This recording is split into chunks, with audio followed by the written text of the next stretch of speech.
BRS పనైపోయిందా? ఎవరా మాట అన్నది? ఒక్కసారి ఓడిపోతేనే కొట్టుకుపోయే పార్టీ కాదు, తెలంగాణ కోసం కొట్లాడిన పార్టీ, ప్రత్యేక రాష్ట్రాన్ని తెచ్చిన పార్టీ, ప్రజల కోసం నిలబడ్డ పార్టీ అంటూ గులాబీ క్యాడర్లో ఉత్సాహం నింపారు బీఆర్ఎస్ అధ్యక్షుడు కేసీఆర్. తెలంగాణలో ఉప ఎన్నికలు రావడం పక్కా అన్న గులాబీ బాస్ కాంగ్రెస్కు ధక్కా ఇవ్వడం డబుల్ పక్కా అంటున్నారు. మరోవైపు తెలంగాణలో ఉప ఎన్నికలు వచ్చే ఛాన్సే లేదంటున్నారు కాంగ్రెస్ నేతలు. తెలంగాణలో కాంగ్రెస్ పనైపోయిందన్న కేసీఆర్. స్థానిక సంస్థల ఎన్నికల్లో సత్తా చాటాలన్న బీఆర్ఎస్ ప్రెసిడెంట్. పలువురు బీఆర్ఎస్ నేతలపై కేసీఆర్ ఫైర్. ప్రజల్లో ఉంటూ పని చేయాలని సూచన. 7 నెలల తర్వాత తెలంగాణ భవన్కు వెళ్లారు బీఆర్ఎస్ అధ్యక్షుడు కేసీఆర్. పార్టీ విస్తృత స్థాయి సమావేశంలో లీడర్లకు, క్యాడర్కు దిశానిర్దేశం చేశారు. పార్టీ సభ్యత్వ నమోదు, సిల్వర్ జూబ్లీ వేడుకలు, పార్టీ సంస్థాగత ఎన్నికలపై చర్చించారు.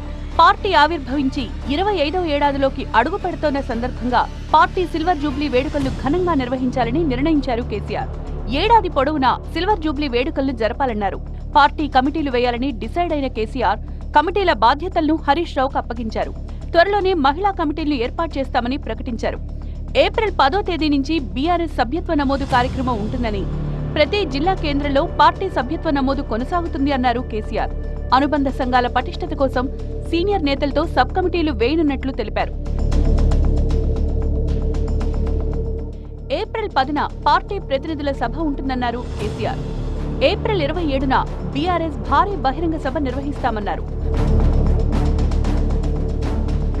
మీటింగ్లో పలువురు బీఆర్ఎస్ నేతలకు క్లాస్ తీసుకున్నారు కేసీఆర్. ఎంపీ ఎన్నికల్లో బీఆర్ఎస్ ఓడిపోగానే పార్టీ పనైపోయిందంటూ కొందరు ప్రచారం చేశారని ఆగ్రహం వ్యక్తం చేశారు. ఆ భయంతోనే 10 మంది ఎమ్మెల్యేలు పార్టీ మారారన్నారు కేసీఆర్. తెలంగాణ బీఆర్ఎస్ పార్టీ పని ఎప్పుడూ అయిపోదన్నారు. ఒక్క ఎన్నికల్లో ఓడిపోయినంత మాత్రాన పార్టీ పనైపోయిందనడం సరికాదన్నారాయన.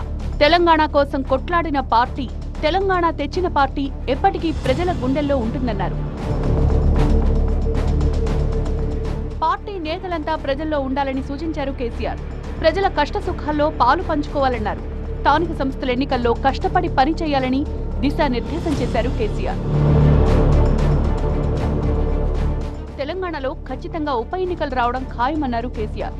రాష్ట్రంలో కాంగ్రెస్ గ్రాఫ్ పడిపోతోందన్నారు గులాబీ బాస్.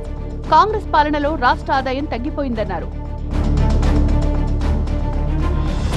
కేసీఆర్ వ్యాఖ్యలపై ఆగ్రహం వ్యక్తం చేశారు మంత్రి పొన్నం ప్రభాకర్.